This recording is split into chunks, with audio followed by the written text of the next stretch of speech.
Morning. I tell you what, Brendan, I don't know if you get fog down in Ocala like we do in Memphis. It was so thick yesterday, driving back and forth from Memphis to Parkin. Your visibility was about 400 or 500 yards. It was foggy, but we Well, did we watch. get it down here in Florida. We get all sorts of fog because we get all the humidity. But yeah, Yeah, we get it. We get it so bad sometimes they have big accidents. But yeah. let's be positive this No, morning. I We got am. fog. It's a beautiful Dude, sunny day in Florida. I'll tell you that. it is. I was looking through all that fog. I did watch a lot of SEC basketball last night. Tennessee comes back against Missouri. They're playing good ball. LSU, Georgia. LSU good early. They just struggle to finish. Georgia gets a win.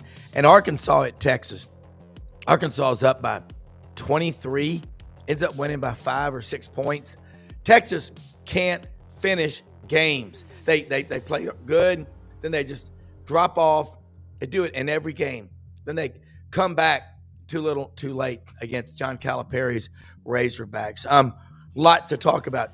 Coach Matt Dean, John Hartwell, and Franz Beard will join us in the second half of the show, talking football, basketball, SEC, your source for up-to-date information. And we definitely think outside the box. So take a picture right now of that QR code and be a subscriber to our, we're on YouTube and Twitter, Facebook, 7 channels simultaneously. So let's get started, Brendan. Bring in the coach and Matt, John Hartwell, ULM AD. There's so much happening right now. It's basketball season. You've got searches going on, John. There's never a dull moment. I'm gonna get started with Matt. Looking at what you saw last night in the SEC basketball games, there were 3 of them that I watched. Pretty much with the multi-view, you can watch all of them simultaneously. You only get to hear one set of announcers, but what really stuck out last night is the best performance by an SEC team. Well, I'd have to go for the second straight game. I have to go Arkansas. Yeah. I mean, you saw what they did at Rupp, double-digit win. I think it was 89-79. Last night, they were up by 11 and a half. I think they come out, they extend it to 21. Texas, like they've done a lot this year, made a furious rally to close it late to a 2-possession game, had a chance to make it a 1-possession game, I believe, could not finish. And right now, what's interesting too is I want to go back to 2 nights ago, what happened with Kentucky at Ole Miss. I mean, Ole Miss blitzed them. So what you're seeing is second half of the season, guys, people have got tape on people, really good basketball teams. They're starting to beat up on each other. And give props to Coach Barnes. I mean, without 2 starters, Zakai Ziegler, their point guard, they beat Florida convincingly on Saturday, limited them to 44 points. Admittingly, it was not a good performance by Florida. And then they hang on to beat Missouri. Missouri's a very talented basketball team. Transfer from Iowa, Tony Perkins had a big first half, and the Vols came back from a 10-point deficit to rally to beat Missouri in Knoxville. So it's just fun every night. It's just a blast. John, you watch a lot of basketball, ULM, Sun Belt, SEC. Those kind of occupy the brain waves of the folks in the South. So many Southern teams dominant in the top 10. Is basketball, it can never outdo football in terms of revenue, because last year the highest ranking revenue, I'm asking you this as an AD, the business part, and a CPA. You got to put your visor on. But you think, John, the highest revenue producing college basketball team last year in America was $38 million. And I think the highest revenue producing for football was Texas at over $168 million. The tournament makes over $1 billion, though. How excited should you get about basketball, and why is it so damn hard to have a top 10 football program and top 10 basketball program at the same school? Yeah, great analogies there, Rob, and great to see you guys. Appreciate having me on again. Always. Here's as everybody is finding out, even those schools with seemingly unlimited resources. You see the article last week about Ohio State, and despite, having almost $250 million in revenue, they were $37 million in the hole. And it's hard to have the concentration, and not only of resources, but time, effort, energy, marketing. There's so many things behind the scenes that go into a successful program. And football and men's basketball, obviously the visibility every night.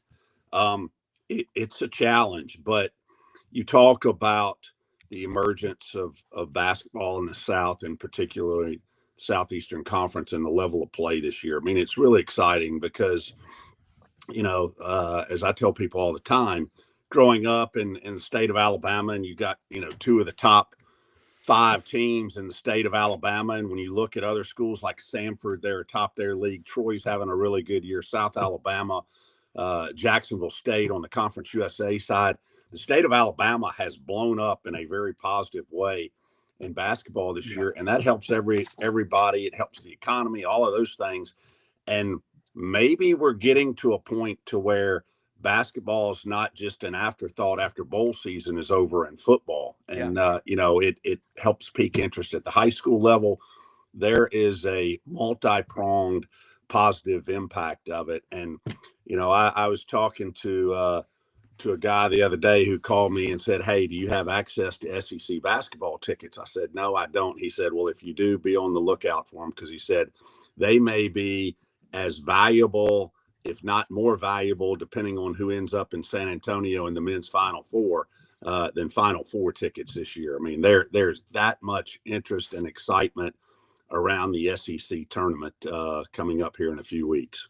Yeah, John, and that's a great news to hear that. But I got to ask you this: I'll play hypothetical. You talk about schools with unlimited resources. And I don't ever say anything that I don't believe, and I don't really care if I offend someone when I say it. I'm going to say what I believe because I mean it. I have to be, full disclosure. Florida is a school that comes to mind, unlimited resources. It's like being born into a family that's worth $10 billion. Just play your cards right, don't do anything crazy, and you should be set for life. If you were the AD at Florida, what would be a couple of things that you would do in terms of revenue producing? Because I have a theory about Florida. 23 million people down there. Lots of people want to live there.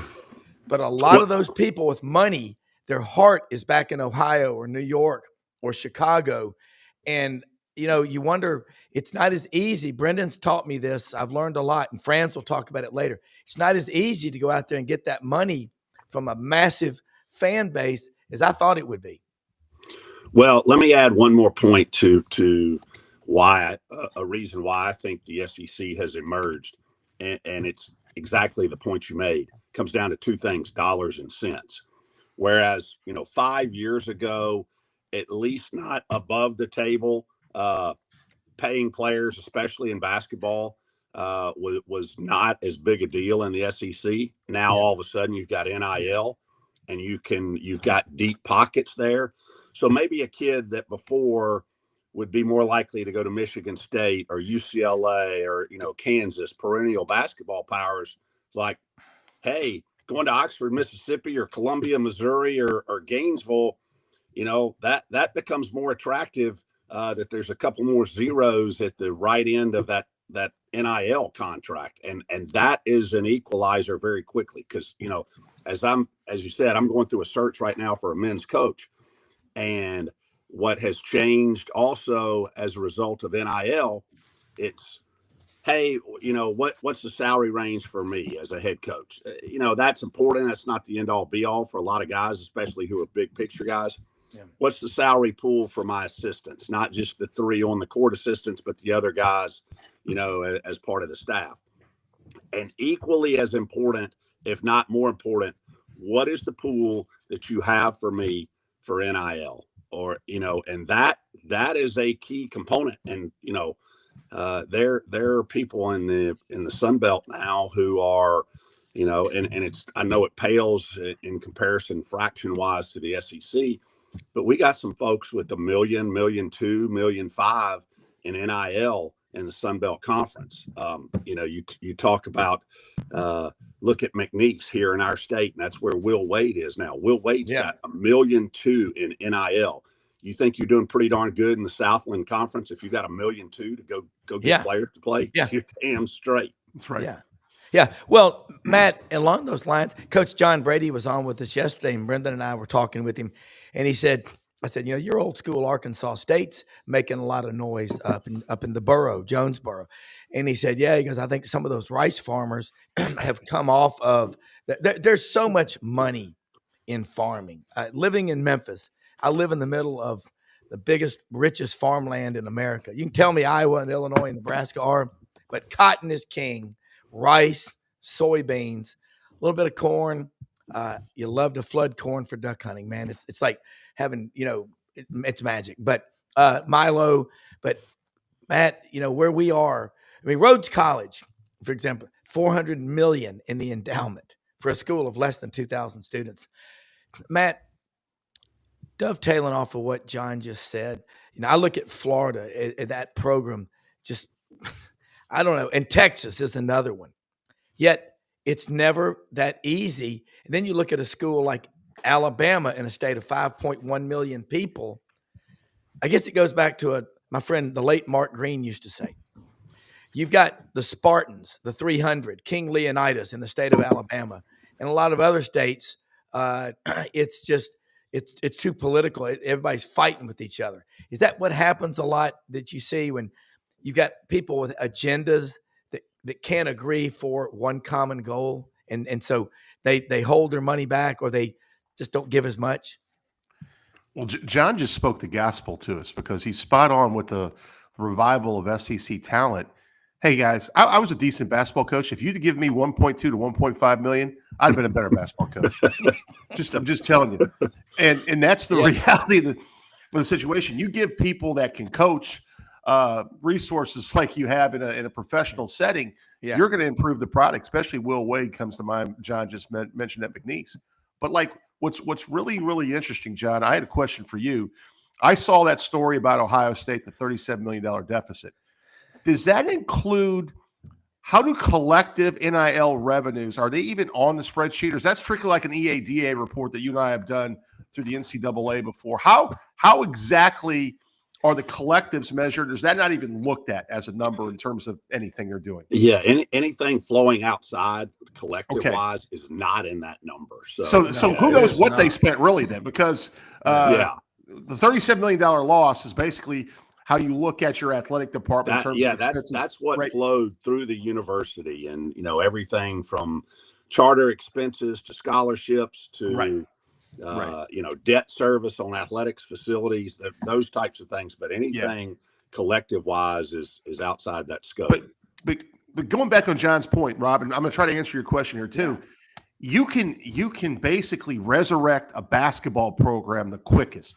Takes longer in football because we all know we need more bodies. Yeah, we got to have that special quarterback. Basketball, man, if I got those type of numbers, you give me 7 or 8 dudes that are willing to take their fair share, man, we can win some games in a short period of time with the right person in there. And it's kind of really played out in the SEC.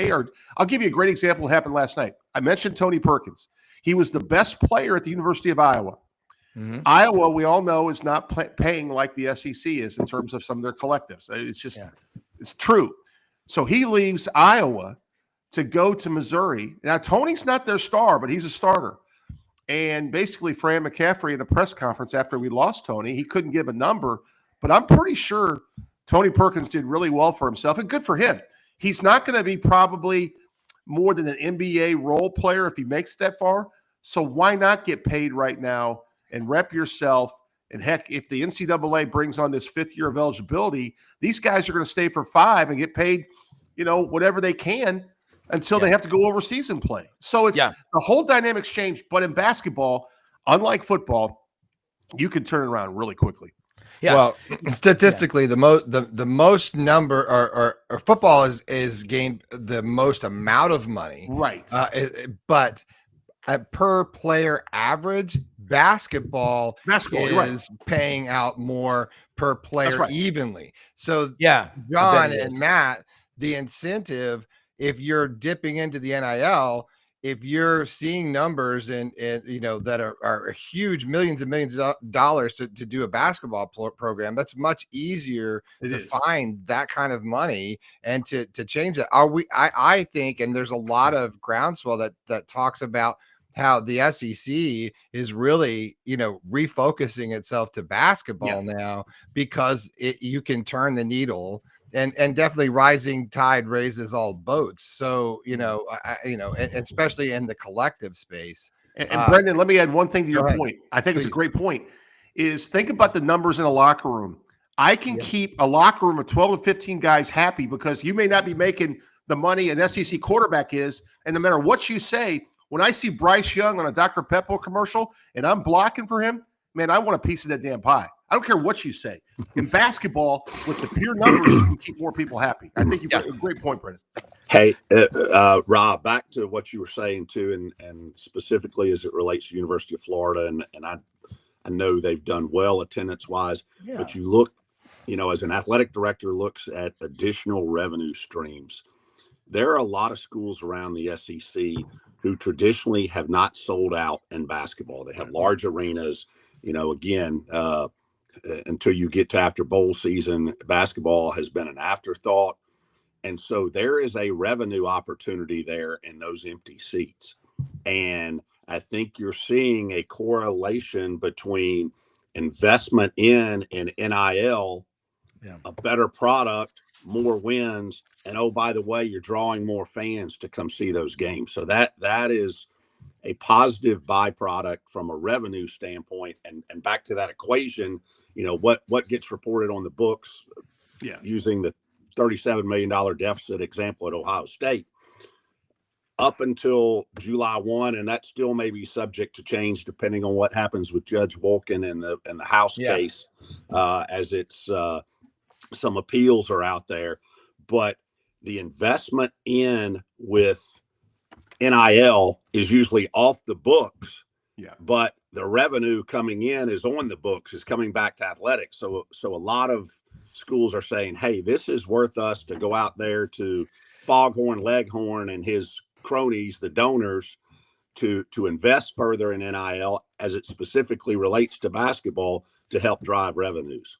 Yeah, and you know what? I see a possibility for public finance getting involved. You better be careful with private equity because you get over leveraged. They come in and they will gut you and leave your bloated, dead carcass on the side of the road and spit on. I don't care. I mean, it's a ruthless world. Okay, so this SEC basketball season, I want to focus on a school, Ole Miss. John, you worked there for 10 years. I don't know Chris Beard, but he is the kind of coach that I love. Just intense. I don't want to hear any whining, bitching, complaining. Your ass is out of here, okay? If I say we're getting up at 5, I want you there at 4:30 in the morning. He is building a powerful team. Cheryl Chambers watches this show every day in Memphis. Very smart lady. She's got grandkids and children at like 5 or 6 SEC schools, but she loves Ole Miss in Memphis. And she said, ask somebody what they think about what Chris Beard's doing and what's happening at a school like Ole Miss. I spend a lot of time I love Oxford. You lived there 10 years. That's a cool place. But man, I know a lot of people in Memphis that are Ole Miss grads that do very well. And they're like going, this is we're getting a little return here. They were mad about a 9-win season last year because it was playoff or bust. They won 10 in the bowl game. But talk about how the loyalty foundation and versus the old way Ole Miss used to raise money versus the new way. Yeah, I mean, and there's credit that goes around. First, you got to credit Keith Carter, and Keith, obviously was a very good basketball player at Ole Miss. Had a great career in Europe, and he took a chance. It was a calculated gamble because there, as folks know.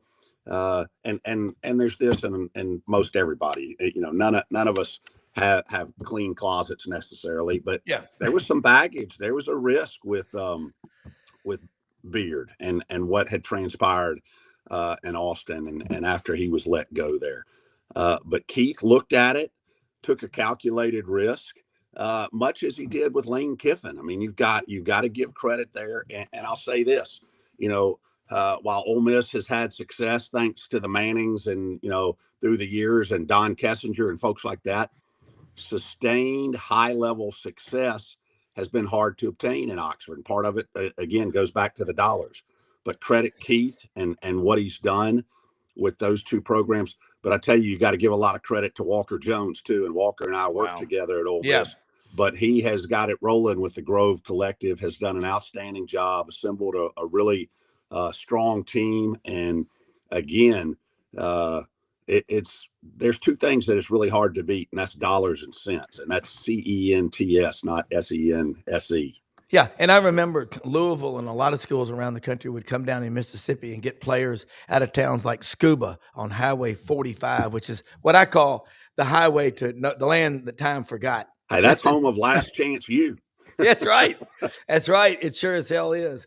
Matt, this SEC basketball race, and I know John's got a search going on right now, and who knows where your coach is going to come from. But what I think is going to happen, John, is coaches, they're going to look at you and go, okay, this guy knows what he's talking about. And I hook my trailer up to the back of his truck. We can go a long way, because I don't think every athletic director has the business acumen that you have. CPA, you worked in the private sector, and golly, Matt, I'm looking at the conference. Joe Lunardi's talking 13 SEC teams possibly. I mean, there's a long way to go. We're just at the midway point of the basketball season. But you look at, say, Bruce Pearl and Auburn, they have either played or will play, based on the current rankings, 8 or 9 of the top 10 teams in America. Yeah. I mean, I think that's a very above average strength of schedule. I mean, Duke's the only team that beat them, and Cooper Flagg and Janai Broome will butt heads for Player of the Year. But I think this is creating tremendous interest nationally. Yeah, I made the statement earlier in the year that I thought, obviously, it's the best conference right now in basketball.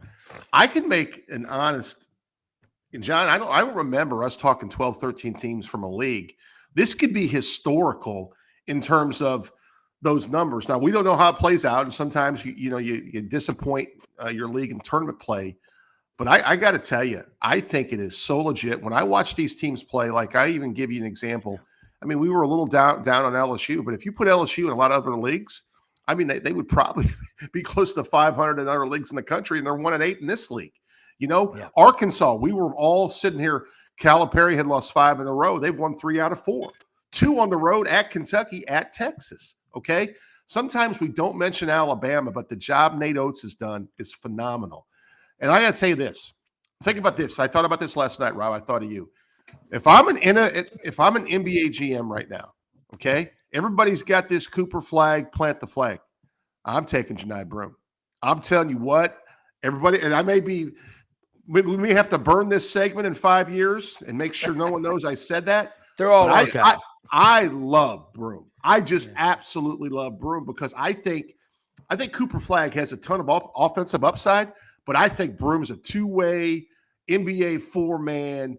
Got a little Chris Bosh in him to me. I'm going to throw that name out there. I love Janai Broome. That's all I want to say. I know I kind of went off the tangent there, but I love Janai Broome, and that's why I think you guys have a great chance to win a national championship this year. As long as he's, I hate to even talk about it. It's not even March, but man, even when he was out, you guys have depth. Your style of play is difficult. Think about this, guys. If you're coaching in another league and you get seated in the same pod with Auburn, hell, man, you don't practice against that. You don't know what you're getting into. Now, at least it's on a neutral site and not in the jungle or whatever the heck you call that place down there. Yeah, the Neville. Because I would not want to take a basketball team in there unless I was really, really good, man. But I'm going to tell you this. I love so many teams in the SEC. And then, remember, Tennessee loses 3 out of 4, and we said, they're done. Well, no, they're not done. Okay? They just good teams, I got to tell you this, good teams in really deep leagues, they go through these moments where they don't look themselves, and the pure art form of coaching is getting it back when you lose it for a few games. Sometimes that happens on the road too. Yeah. I mean, watching Rick Barnes, the last 2 games, they played with 7 scholarship players Saturday against Florida and beat Florida by 20 points. Beat the heck out of them. Yeah, without your point guard, Zakai Ziegler. And point guard, we all know it's the quarterback in basketball. I mean, you don't have a good one, even in first and second grade basketball. If you had a kid that could handle the ball and was in charge of distribution, it was fun to watch. But you know about Saturday's game, and I don't mean to interrupt you. No. And John's been here as a player. When you get your tail whipped, and then 3 weeks later you get a chance to play that same team in your environment, you tell me those guys in that locker room weren't ready to play Florida? Yeah. Man, they went after them hard because they felt like they got disrespected in Florida, and they had payback. So, well, and listen, Florida's had all week, and they're having all week to stew over it. They'll be making the trip to Auburn Saturday. If you think Auburn's going to show up and go boo and get an easy win, you're out of your mind. I think Auburn, and we'll focus on that. We've added a show on this channel Tuesdays at 5 p.m. Eastern, 4 Central, 2 Pacific. George out there in Portland watches this show every day, so he's a big Gator. But we started a show on with Sidelines and AU Undercover with Ronnie Sanders, and Doug Dean's going to hopefully hop on with us Tuesday, an Auburn show. But we're going to be doing that with the SEC schools, adding more and more shows. And I'll tell you one thing, John, as a player, you know, your team there, you're in the middle of a search, and you got to find you a coach. With football and the December signing date, it's tough because everybody now coaches are fired 7-8 games into the season. If it's time to pull the trigger, they pull the trigger. But how's the search going? What are you looking for in a coach? And you know, you can't name names, but are there some people out there that you're like, they've got it? Yeah, there are. And again, it's, you know, at our place, it's not plug and play necessarily. I mean, you got to roll up your sleeves and go to work and, you know, making sure that folks are aware of that. And you got to have some transparency. You can't blow smoke and then have them get there. And it's not that. You know, I've been fortunate enough, and this is helping in this process too. So I'm kind of under the gun here. The last 2 men's basketball coaches I've hired, Craig Smith and Ryan Odom, all they did in the years when I was with them was go to 4 NCAA tournaments and 1 NIT in that 5-year span. So I've got a lot to live up to. But I say that kind of tongue in cheek, but you know, that's a benefit there.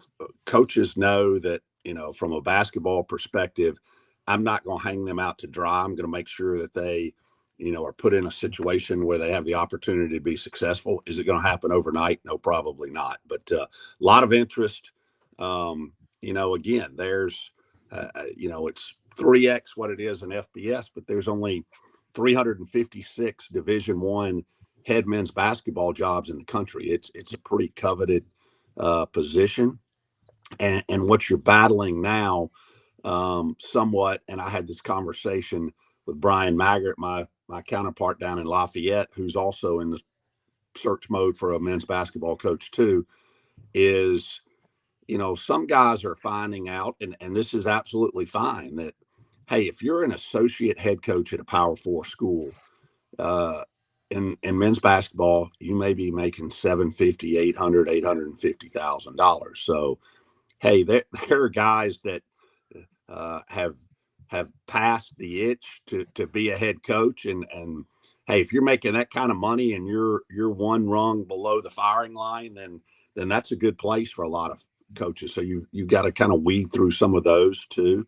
But you mentioned, you know, Arkansas State, and obviously he's done a tremendous job there. Was a longtime assistant under Nate Oates, but Arkansas State just stepped up, and for our league, pretty significant. They signed him to a 6-year, $4 million plus deal, which took him to the top of the Sun Belt. So it's being elevated. Hey, I know Franz is joining us there. I'd be remiss if I didn't say just real quickly, guys, and I hate to do this, but we lost someone 2 days ago in college athletics, Johnny Williams, who was a longtime administrator at the University of Alabama, was the AD at Troy 2 before me, had most recently been the executive director of the Camellia Bowl in Montgomery. And again, throughout the state of Alabama, but throughout all of college athletics, he left quite a footprint, a positive impression. So just thoughts and prayers to Johnny's family. Absolutely. That's good of you. Great of you to recognize that, because there's so many people who play such a big role in college athletics. And again, Skarbinski talked about it last week. 7 of the 10 Division I schools in the state of Alabama are in first place in their conferences. That's, people like Johnny Williams make athletics in Alabama a priority. It's a big deal. Before we bring in the man from Alachua County, this guy, Franz Beard, let me say something about one of our sponsors, LandersFordMemphis.com. Man, they are open Monday through Saturday, 7 a.m. to 7 p.m. Service department, pretty unique. They will pick you up at your house or your office, take you in, round trip transportation. They have 3 drivers dedicated to doing this. Look, the cleanest dealership I've ever visited. About 80 employees out there. Brad Bellamy's the general manager. They got huge savings opportunities. President's Day is coming up on trucks, cars, and SUVs right at Poplar and Houston Levy out in East Memphis, Collierville. But they will deliver anywhere. You see something online that you like, the Ford Power Promise is a real deal. $500 off for SEC Sidelines audience members. You're not just buying a vehicle out there. You're entering into a partnership. They will back what they sell, and they will be there. If you got to go in there, you got a problem, talk to Brad Bellamy, the general manager. I met a lot of the staff out there a few weeks ago when I was there. They are sponsors of the Touchdown Club of Memphis, heavily involved with St. Jude Children's Research Hospital. They put their name on a lot. Houston High School, Collierville, Christian Brothers High School. Great folks at LandersFordMemphis.com. And hey, guys, let's crank it up, get started. John, love what you just said. You're a good person. So is Matt. So is Franz. So is Brendan. I want to get this discussion going. Franz, we talk about ACC basketball, SEC. And John, I just saw you've got to go here in a few minutes. So before I go back to Franz, closing comments and tell people how they can follow you, because was Chris Del Conte, the athletic director at Texas, told you in the press box, looks like you're working your magic again at ULM, and we love having you being a part of our Sidelines family. I appreciate getting to visit with you guys, and good to see you, friends. Sorry, I got to run here. Yeah, I mean, just to recap our discussion about the elevation of especially men's basketball in the SEC and the impact that NIL has had on that. I mean, I think it's significant in a very positive way, and it's going to be fun to watch here down the last 6 weeks or so. I'd leave you with one thought though. It's going to be interesting come tournament, come SEC tournament time. I'm not so sure that a team, and this may sound crazy to some of the listeners out there, that you're not better off getting knocked out in the quarterfinals or semifinals. Because if you go to war for 4 days and then turn around, and I know, you've got 4 or 5 days to get ready for a first round game, but that SEC tournament is going to be a war. And I'm not sure you want to go to battle 4 nights in a row and then have to get ready for the NCAA tournament, but it's going to be a lot of fun to watch. John, last year Florida gets to the championship game, and that's where Micah Hanlockton fractures his leg. I mean, his compound fracture there in Nashville. That was brutal. And I think with Micah Hanlockton, the way Florida was playing with him, Florida's a Sweet 16, Elite 8 team.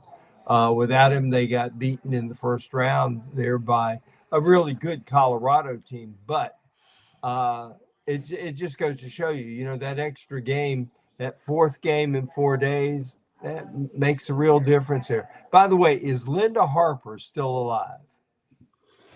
She is not. I don't know her, but I know who she is. But yes, Yeah, I can. I knew Linda back when I used to coach girls basketball, and Linda was a tremendous coach there at Monroe, and y'all had a really good. Y'all were the Indians back then. Yeah. Uh, Yeah, a lot of people don't know. In the mid '80s, we actually had a team before it was the NCAA Final Four that went to the Final Four in women's basketball. you had Lisa Ingram on that team. Yep. You had a Korean girl named Yoon Jun Lee. EJ, yes, and Yeah. she's actually coaching junior college in Texas now. Okay. Well, Yep. I knew Linda. Linda was trying to recruit a couple of my kids. We made it to the national semifinals of the AAU, and Linda was trying to recruit a couple of my kids back in those days. John, That's being a an small world. AD is like being a curator of a museum to know all the history. That's impressive. All right, Yeah, it is. John, look, keep us posted. Call me today when you get a chance, but keep us posted on the coaching search, and we'll talk again next week. John Hartwell, ULM AD, go Warhawks. Will, guys, thanks so much again. Have a great day. Anything and everything Warhawks Athletics, ulmwarhawks.com, or on X at John_Hartwell. And again, have a great day, and thank y'all so much. Absolutely. Take care, John. Matt, France and you are basketball junkies. That's an understatement. Let's get some kind of the rhythm going. We got the band up here on stage. So we got the drums, we got the guitar, we got the bass, we got everything going. I just can't. John just said something we don't want to admit it because we don't want to condone losing. I despise losing.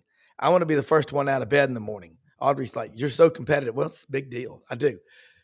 But he's right. John, Matt, what happened to Florida last year? They played Auburn in that big game. It was great. Both of those teams, by the way, were knocked out in the first round. Auburn by Drawn's Business College. Yale, and Florida by that perennial basketball power, the Colorado Buffaloes. I was like, what? As Slim Pickens would say, what in the wide, wide world of sports is going on here? As a coach, how do you handle that going like, man, do I want to get sucked into 4 or 5 straight days? Well, Franz knows this because, by the way, Franz, it's been a while, but it's always great to see you. Hi, man. I know. It's been a while. Life in the big city. Well, it's too big for me, but it's going. He lives across the street from the Memphis Zoo, by the way. I do not. I'm in Germantown. No, but anyway, you work across the street from the Memphis Zoo. I do. I work across the street from Memphis Zoo. But Franz, I went through this lesson as a young assistant coach with my Hall of Fame head coach, Coach Hilgeman. We had some really good teams that up until February were performing at a high level. And sometimes we had, last 2 or 3 weeks of the season where we underperformed. And what we found out is we were just, from a practice standpoint, we were killing the guys. I think you have to back off. I heard Bobby Knight say in 1999, I was at a convention. He says, if you guys are more than 90 minutes, once conditioning is not a factor, you are going to hurt your basketball team. So we honestly took that to heart. And I think how you manage your basketball team prior to an SEC tournament, prior to an NCAA tournament, is equally as important as everything you do as a head coach. And I mean that because you got to, when you run on that hard maple, man, sometimes you get these ghost injuries or non-contact injuries that other people don't get. And I just think how you manage your team, Franz, is really, really important. I'm not saying you don't practice. So that's not what I'm saying. But, one of my best players several years ago, we put her in the pool halfway through every practice, like an aqua jog belt, let her get in the deep end, Rob, and just let her do some stuff in the water and get her off the maple. And, you got film room stuff, you got all that stuff, but how you manage your team is really important. Dean Smith always, when they got to about the 10th of February, practice became fundamentals and play and run throughs on plays. They They're trying to instigate a new offense, and they do run throughs of that. But so much of it was fundamentals, because I heard him talk about it one time, and he said, what you can't get rid of in February unless you back off, like you're talking about, Right. is soreness. That's right. He says, and soreness will slow you more than an injury. And I had never thought about that. I mean, I heard that when I'm a writer. Okay. Yeah. When I become a coach, all of a sudden I start seeing that. For example, you go to AAU tournaments and you're playing 5 ball games in 3 days. That's right.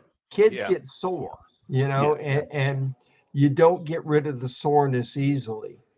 Yeah. Let me look, these upcoming SEC basketball games, and Franz is right.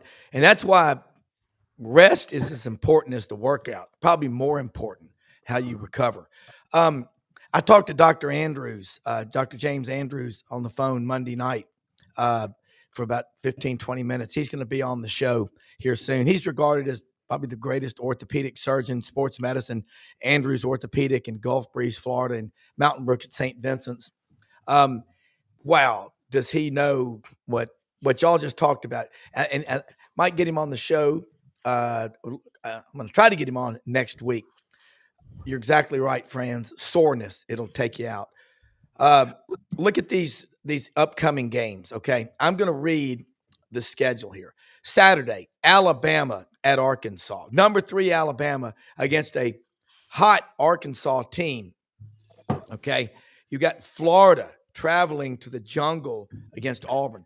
Auburn and Jason Caldwell, AU Undercover, said a few weeks ago, the 2 things that concern Auburn are height and rebounding in an opponent. Well, Florida can do them both. Florida, and Lauren Meadows said the other night on the Buddy Martin show, they lean on you. Y'all know that term, Franz. You know it, Matt. They just lean on you. Okay, Mississippi State at Georgia. Georgia, another opportunity to get a quad 1 win. South Carolina at Kentucky. South Carolina last year was hotter than a $3 pistol until they went to the Neville and lost by 40 to Auburn. It was a weird year. Lamont Paris, a good coach. They're due a big win too. They are. Yeah. And so we're going to kind of go back, but Ole Miss at LSU, Texas A&M at Missouri. Good game there. The Buzz Williams guys are just relentless. I love that guy as a coach. Texas at Vanderbilt and Tennessee at Oklahoma. Of those matchups, I'll start with whoever wants to go first. Which one is 1 or 2? I mean, how do you pick one out of that? But what jumps out at you is like, this is a pivotal game for both teams. Well, Florida Auburn obviously is going to be a precursor of things to come, because I think the SEC's got maybe 4 or 5 teams that I would say play at a different level than everybody else. Everybody's good in the league. Yeah. Everybody, make no mistake about it. Everybody's good enough to win on any given night. And, you hear that term, any given Saturday or any given night. It's never been more true than it is right now in the SEC. But that Florida Auburn game, and the second one is the Aggies in Missouri. Yeah. Because I'll tell you what, I love what Dennis Gates has done at Missouri. Yeah. I thought last night they kind of let the game get a little bit away from them with Tennessee. I think if that game had been played in Columbia, I think Missouri would have killed them. Yep. I really do. Tennessee's a different animal at home, but so is Florida. Florida's 11-1 at home, and you better play out of your mind to beat the Gators in the O-Dome. I mean, it's the biggest dump in the SEC, but it's our dump, and we play well in it. Yeah. And friends, I still can't believe, we all remember celebrating parades, speeches by the governor, telegrams from the president when the O'Connell Dome, the O-Dome, was opened. And now that's, again, you look at the pavilion at Ole Miss. Bud Walton Arena opened in '92, kind of right when they joined the SEC, and they think that thing is an old and haggard. I'm sure the Walton family has some extra money when they get involved, but the O Dome is a tough place to play. You heard what Franz just said. Had to just dovetail on that. I mean, just look at this menu. This is like when you go to one of those great restaurants and it's like trying to decide from, how do you want your $1 million in tens or 20s or hundreds? What jumps out at you besides Florida Auburn? Well, I agree, France. I think A&M and Missouri, and I agree with the assessment on Missouri. I think if that game's played in Columbia last night, France, I think you're 100% correct. I think Missouri handles business. Matter of fact, they were up double digits second half in Knoxville. And in basketball games, you get on a 6-0, 8-0 heater, and all of a sudden you call a timeout, and then the momentum carries, and all of a sudden next thing you know you're behind, and that's what kind of happened in that game. Missouri came back even late after Tennessee went up double-digit points to make a run late. So but one of my favorite coaches in America is Buzz Williams, not just because of the three-piece suit. Yeah. But those guys, they almost remind me, France, we have the Memphis Grizzlies up here, the grit and the grind. Buzz team reminds me of the Memphis Grizzlies, man. They just want to get out there, and it's their style that's going to impose their will. And the one of the most shocking results of the season was when they had that big lead at Texas, and Texas came back and beat them at the Horn, or right before the Horn. You know what I'm saying? So that was kind of shocking to me because those games, Buzz's teams don't lose control of basketball games by that margin usually, France. One of those rare times when the Aggies stop being the Aggies. That's right. And this is, you hit the nail on the head, Matt, in that what makes the Aggies so good is that their tunnel vision. Yes. Except in that ball game, their tunnel vision, and they don't lose sight of this is who we are, this is what we do, and don't get distracted. Don't start doing something you're not. It's kind of like reminds me of John Wooden. I'm talking at the 74 practice, and I'm talking with David Myers, who went on to have a really good NBA career.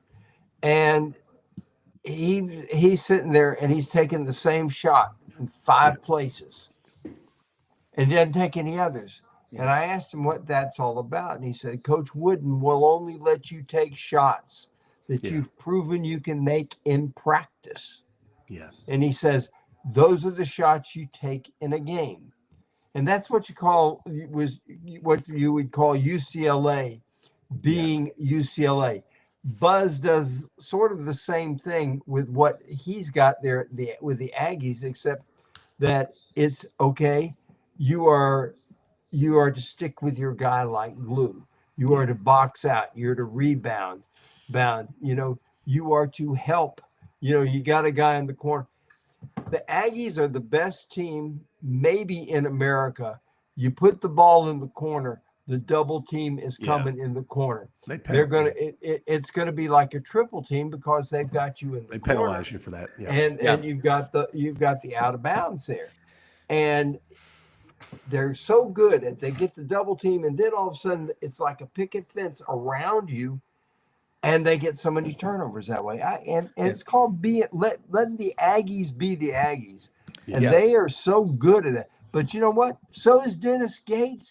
He's got Missouri doing the same thing. France, for both of y'all. 2 years ago, Dennis Gates had a pretty good team there at Missouri. Last year, they went 0-19. They lost their first game in the tournament. This year are – look, they lost last night, but they're not going to lose a lot of games. They are a team. I think they signed this freshman class had 3 of the top 100 players in the country. They do a good job. Missouri basketball with Dennis Gates, they're well coached. They can shoot, but that game last night, if that's in Columbia, I think it's a runaway win for Missouri, just the way it goes. Let me say something real quick too. When I look at another game that jumps out at me just for the importance, and that's Ole Miss at LSU. Ole Miss can't lose this game. No. I look at what Chris Beard is doing. He's building something really special. He's the most intense basketball coach I've seen at Ole Miss since one of my favorites back in the early 80s, Bob Weltlich. I thought Bob Weltlich was a hell of a coach. Yeah. Bobby, Bobby. I was a Bobby Knight fan. I thought he was a fantastic coach. And boy, is he ever proof that you take away an individual that was seemingly bigger than a lot of things from a school like Indiana, and they've been struggling for the last 20 plus years. That is hard to believe. It'd be like taking the beaches away from Florida.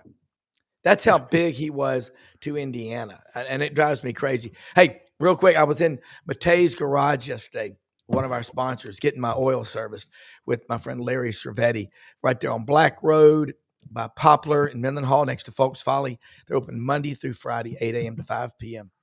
And, you know, he is a Tennessee guy. And, you know, we were talking about Rick Barnes and Tennessee basketball. And I hear this from a lot of Tennessee fans. I want y'all's thoughts on it. Every year they're in the hunt, but they don't get her done. And they have talent. Right now they're playing with 8 scholarship players.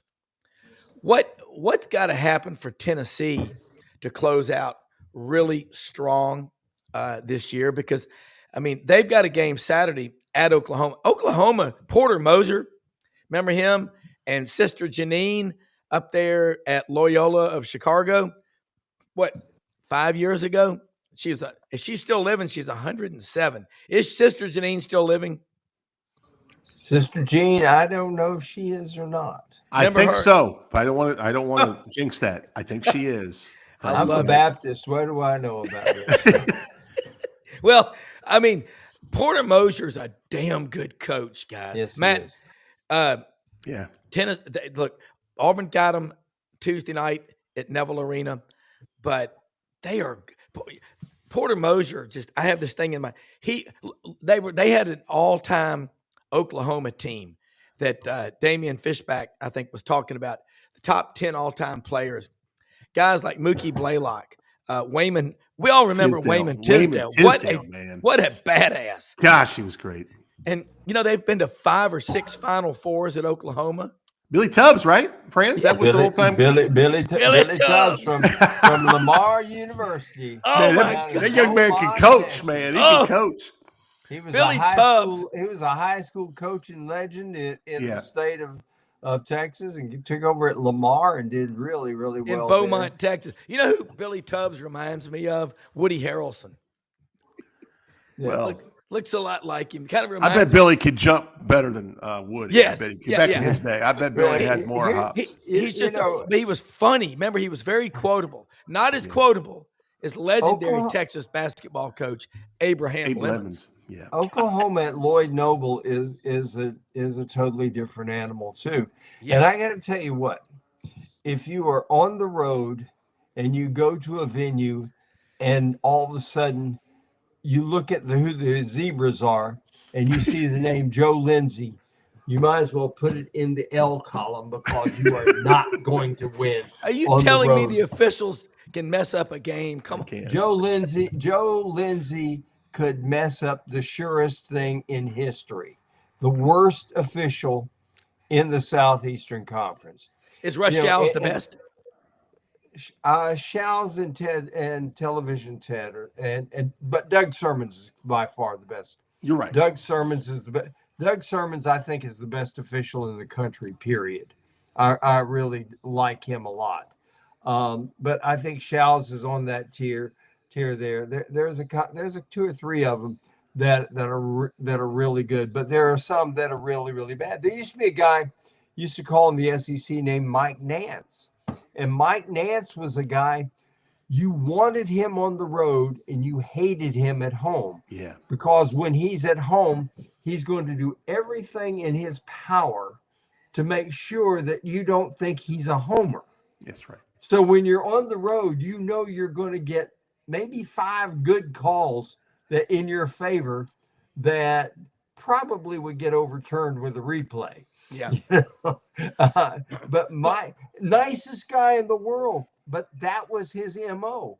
Yeah. Joe Lindsay's MO is, I'm the bull in the china shop, and I'm just going to knock everything down and ruin it for everybody.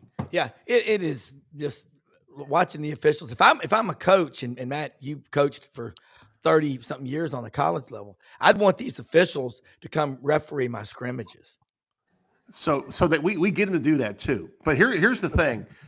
One of my bucket list things now is to get down to Florida or whatever and have lunch with friends before I die, because we see the world of basketball really aligned. And I'll tell you, I got a couple quick points here. First of all, earlier, Franz, you were talking about focus, and I think one of the things we take for granted, as coaches, we tell our kids to focus, but the coaches that get these elite athletes to really hone in and the whole Bill Belichick premise, do your job.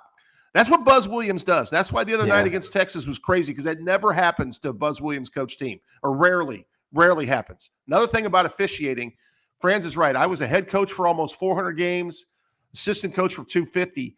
I can tell you a list of dudes that when I saw we got him, I'm like, we are screwed. I mean, I knew it. Exactly. And you're right, Franz. There are certain guys that you prefer on the road because it's almost like they want to make sure things don't get out of hand. And you know how the home crowd, especially in basketball, they're right on the floor. They influence these guys. And Yes, I love they them. do. So last night, part of my new role is I'm a game manager at basketball games. So one of my former officials that did my games is there. He comes up, gives me a hug before the game. I'm like, dude, you weren't hugging me 10 years ago. Why are you hugging me now? Yeah. But it's so true. But I will tell you, back in the day, Franz, these SEC officials, we were in Memphis, Tennessee. So we would play Friday, Sunday. And like Doug Shows would do a big time game on Saturday when he was younger. This is back in the 90s, and we would get him at our place on Sundays. So we would benefit because we had an SEC assigner, Division III school, that we'd get some of these guys. Like, I remember Orlando's Pool. We had him. Pat Adams did games in our gym before. Referee Pat Adams, yeah. All these guys, they come up through the ranks. They get evaluated. They got to have really good camps. And then once they lock in, they're pretty well set. But yeah, I agree with Franz on that 100%. I sat with Shows for years. I would go to Peach Jam, and I'd just go sit with Shows for at least 5 or 6 ball games during the time. And one of the interesting things he told me, and I'll ask your opinion of this, Matt, and you tell me. He said I asked him, I said, what's the toughest call? He said the ball comes off the rebound, off the boards. 4 guys go up to the rebounds. And he says, I've got 8 arms, all the same color, reaching for the ball. Which one touched it? That's right. I see it every night, Franz, when I have to work a basketball game. I'm right underneath the baseline. And, the block charge is pretty simple. It's 50-50, right? But what you just described, and I think the game's gotten almost out of hand physical under the rim. And you got so much weight room and so much length. Franz, you're 100% correct. It is hard as heck to determine that. Yeah, we've got to take the game back a notch. And I know people will say that that's not right, but we've got to make the game more of a finesse game again. True. instead of WWE men in shorts. That's what it is. Yeah, right. Yeah, it is a different deal. We got to wrap it up, guys. This is an awesome discussion. I mean, Matt, you want to go to lunch today? About 11:28 a.m. Let me see. Are you coming my way? Yeah, I got to come right over after. You didn't invite me. Well, if you were here, I would treat you. I would buy, Franz. I would buy if you were in the neighborhood. He's in Ocala. Hey, well, you know what? If we got together, it could be several days because the stories and the information. Franz knows hoops better than any dude I've ever talked with. So I'm just telling you. I mean, I talk with some dudes. And let me tell you something. We had a great show, but it's becoming an elite show now, having a producer like Brendan Martin. I mean, isn't he good? He's awesome. Excuse me, awesome. Exceptional. Yes, he is. Did you just cuss? No, yes, didn't mean to. Okay. He is the bomb. I mean, because the stuff that goes on Brendan's behind the an scenes. absolute genius. We were doing stuff at Gator Country 15, 16 years ago Yeah. that people are just now starting to do now. And he took a piece of machinery that I have no idea what it is, and in 48 hours he had decoded the daggum thing. So And we are running shows live, and you wouldn't believe where we were running them from. We did a live show. Florida played at Tennessee in 2000, I think it was 8. Yeah, let's see. The Gators played 2008. We go up to Tennessee and we come back.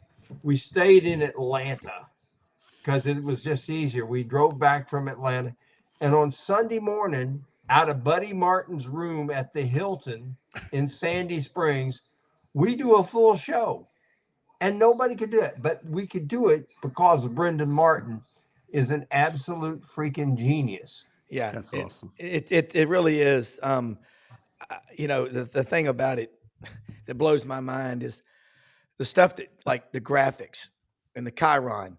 Having been a reporter, I was young Rob at the TV station. On the weekends, we had to produce the newscast, and you had to put all the tapes in. You had to do everything. But as Brendan knows, he can get as intense as your worst nightmare coach as a kid, rip you a new one. But I need that. I need that structure. Yes, you do, Rob. It does. But look, great show today as always. Franz Beard, Matt Dean, John Hartwell. I'll let y'all go. We'll say something about our sponsors. We will do it again in the morning, so be ready. And watch our show Tuesdays, 5 p.m. Eastern, 4 Central, working with Ronnie Sanders, the great folks, AU Undercover. It's an Auburn show we're doing. We're building these shows. We've got Florida shows on this channel, Auburn shows. We're going to build the SEC network. That's what the vision is. Conceive it, believe it, achieve it. We will make it happen. So, hey, folks, Hewlett and Dunn open Monday through Saturday, 10 a.m., 6 p.m. Biggest selection of cowboy boots, Western wear, work boots, great-looking boots, Filson, luggage, clothing, Barber, Duckhead. Look at that selection. That's in the boot room. They do concerts occasionally out there live from the boot room.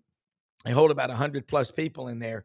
This store is it's 64 years old, since 1961, on the square, Collierville, Tennessee. All the great brands, all the great clothes you're looking for. Valentine's coming up on the 14th, people. Ash Wednesday, Mardi Gras gifts, anything that you can think of. You can get a gift for your wife, for your girlfriend, for your kids. Wives that are watching, you can get your husband. Holy cow, Duck Camp, STS, Pendleton, Schaefer, greatest selection. And winter timber outdoors, folks, the shooting sport, those it never stops. Duck hunting, deer hunting, quail, dove. Turkey season is upon us. So get out and take a picture of that QR code for winter timber outdoors. They're open every day of the week. In Athens, Alabama, they're growing in the footprint. It is the Southeastern Conference. The store in Auburn is going to be opening by June, possibly earlier, weather permitting. Hey, most often, this is the face of Christ released among us. We're the most blessed people in the greatest country in the history of the world. Every time you step up to the mic to do this show, it's not about one person. It's a great team. We have the best. Watch us grow. Let us know what we can do better. SEC Sidelines back on tomorrow morning at 9 a.m. Eastern. It's going to be a great one. Got a great lineup. Take care.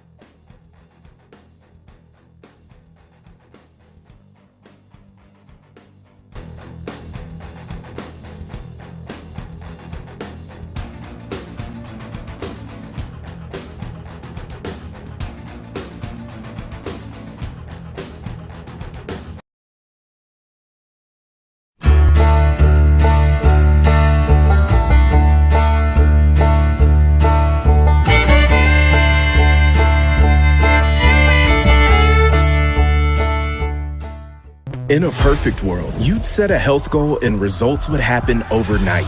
In this world, the real world, it takes time, dedication, and the right support to achieve your best self. The Vitamin Shop's health enthusiasts are here to make sure you're not wasting a single moment on the wrong supplements. From the highest quality sports nutrition and superfoods to the most sought after trends, you'll find a huge variety of science-backed solutions for every goal. And the people to help guide you along the path to greatness. Unbelievably, every 2 minutes in our communities, a child is either bought or sold for sex. I am Ari Dickey, board member for the Nashville Anti-Human Trafficking Coalition. Join me and millions of others in our fight against human trafficking and for its victims by helping to educate the most vulnerable among us, our middle and high school students. Go to nhtcoalition.org, become a partner, and help keep our families safe, because none of God's children are for sale.